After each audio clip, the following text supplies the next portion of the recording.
Assalamualaikum warahmatullahi wabarakatuh. Selamat siang para pejuang cuan. Gimana kabar kalian di siang hari ini?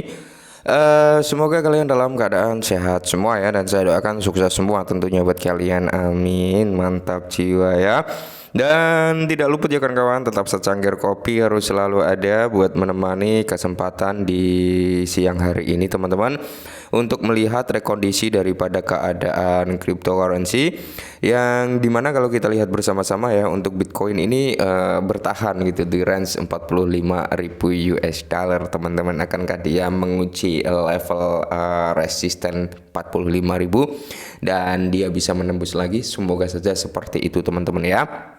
Nah, kali ini teman-teman, kalau kita lihat keadaan daripada altcoin di siang hari ini memang belum terlihat bagus ya, masih dalam kondisi yang merah merona-rona. Nah, dengan keadaan yang seperti ini teman-teman, ada sedikit informasi yang perlu kalian catat ya, yaitu tanggal penting ini teman-teman. Kalian perlu mencatat tanggal ini gitu ya, yaitu tentang SRP. Oke, tetap di bulan ini teman-teman, di Januari, tapi ada tanggal yang mungkin cukup penting juga nih untuk para komunitas SRP. Langsung saja kita bahas ya. Nah, jadi di sini teman-teman, tanggal penting mendatang dalam gugatan Ripple vs SEC ya, yang dimana di Shutdown 2024. Oke. Jadi di sini teman-teman, kalau kita lihat bersama-sama ya, untuk saat gugatan jangka panjang antara Ripple dan SEC memasuki tahap akhir. Oke, berikut adalah tanggal-tanggal penting yang harus ditandai di kalender Anda dalam beberapa bulan mendatang teman-teman. Oke. Nah, memang bukan hanya di Januari teman-teman, ada beberapa bulan yang memang notabene perlu kita catat. Tapi di bulan ini juga ada hal yang penting juga gitu teman-teman, di mana gugatan berat Ripple kepada Komisi Sekuritas Bursa Amerika Serikat SEC memasuki tahap keempat atau tahun keempat, diajukan oleh SEC pada bulan Desember 2020. Jadi gugatan tersebut menuduh bahwa SRP adalah sekuritas berdasarkan Undang-Undang Amerika Serikat, dan menuduh pendiri Ripple Brian Garlinghouse dan Trish Larser melanggar Undang-Undang Sekuritas. Nah, hingga saat ini Ripple telah mencetak kemenangan yang signifikan. Pertama, Pengadilan Distrik Amerika Serikat memutuskan bahwasanya keputusan SRP yang diperdagangkan oleh investor sehari-hari dalam transaksi Brin Bid Arch bukanlah merupakan transaksi sekuritas ya. Keputusan penting pada bulan Juli ini menyebabkan SRP dicatat kembali di beberapa bursa ya, menyebabkan mata uang kripto tersebut mencapai level tertinggi tahunan baru ya.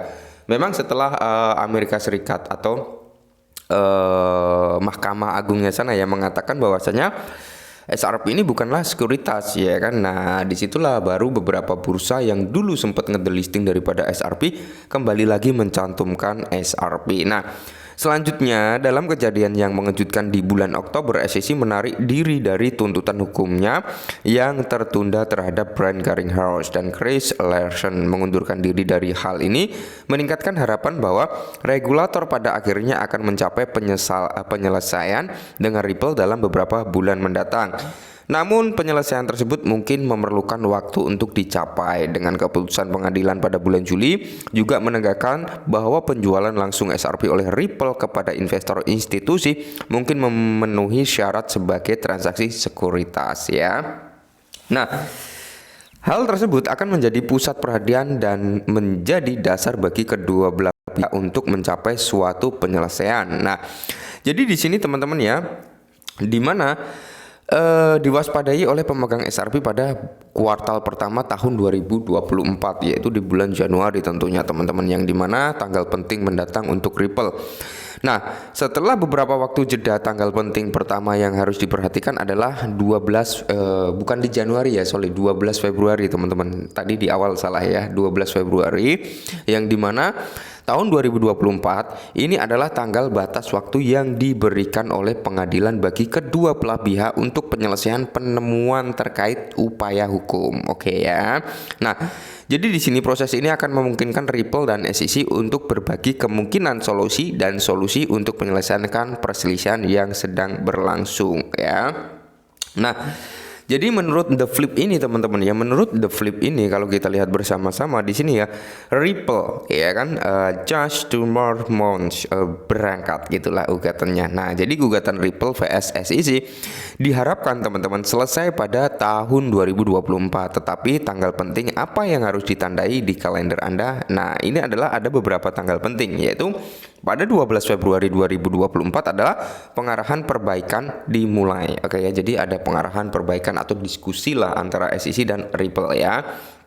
Nah, pada tanggal 13 Maret yaitu SEC mengajukan ringkasan perbaikan. Nah, pada 12 April ini Ripple ini mengajukan penolakan teman-teman ya.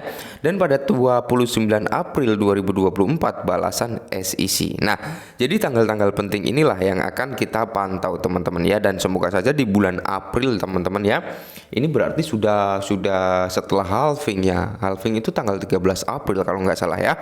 Semoga saja teman-teman tanggal 29 April ini memang antara SEC dan Ripple ini udah clear gitu ya, nggak ada masalah apa-apa. Semoga saja seperti itu teman-teman ya.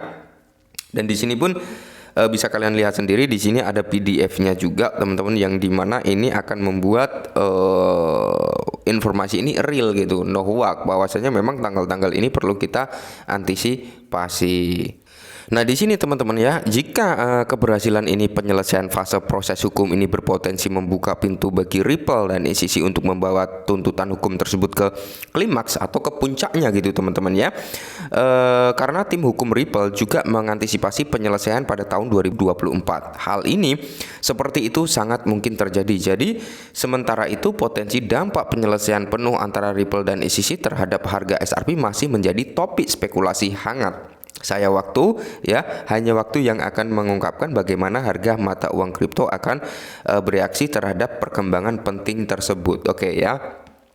Jika nanti di bulan April ini sudah mencapai puncak-puncaknya atau klimaksnya bagi SEC dan Ripple teman-teman, dan kemenangan dimenangkan oleh SEC ini misalkan seperti itu ya, maka di sini akan ada potensi untuk harga XRP ini mengalami penurunan ya, ada dumping juga gitu teman-teman ya.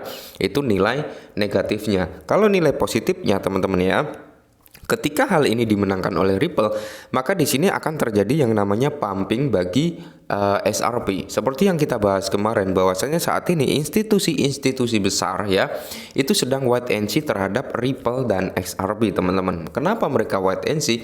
Karena mereka juga takut untuk masuk saat ini. Kenapa? Karena takutnya nanti ketika gugatan terhadap SEC ini dimenangkan oleh SEC, mereka akan mengalami kerugian yang cukup signifikan ya.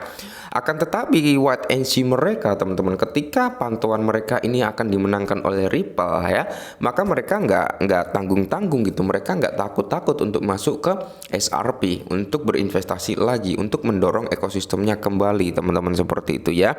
Karena dulu sebelum XRP ini mendapatkan tuntutan dari SEC, itu banyak sekali loh entitas-entitas besar yang ada di belakang XRP ya. Ketika XRP ini mendapatkan tuntutan atas SEC teman-teman ya, investor-investor tersebut mulai mencabut investasi mereka ya, mulai mencabut dana mereka yang dimasukkan ke XRP, walaupun mereka ngecabutnya nggak 100% ya, disisakan sekitar 8%, ada yang nyisain 5%, ada yang 10% gitu teman-teman ya. Nah, tidak menutup kemungkinan investor-investor tersebut ketika ya kan SEC ini kalah melawan Ripple, maka mereka akan memasukkan kembali dana mereka gitu. Bisa jadi seperti itu yang akan membuat nilai pumping terhadap XRP, dan di sini pemain retail pun akan lebih bersemangat gitu ya kan untuk mendapatkan XRP. Inilah yang akan membawa presentasi nilai XRP ini bakal meledak. Apalagi ada CBDC ya kan, adopsi sektor perbankan, ini yang akan membawa presentasi nilai tambah positif. Oke, mungkin ini dulu ya, tetap disclaimer dan salam cuan.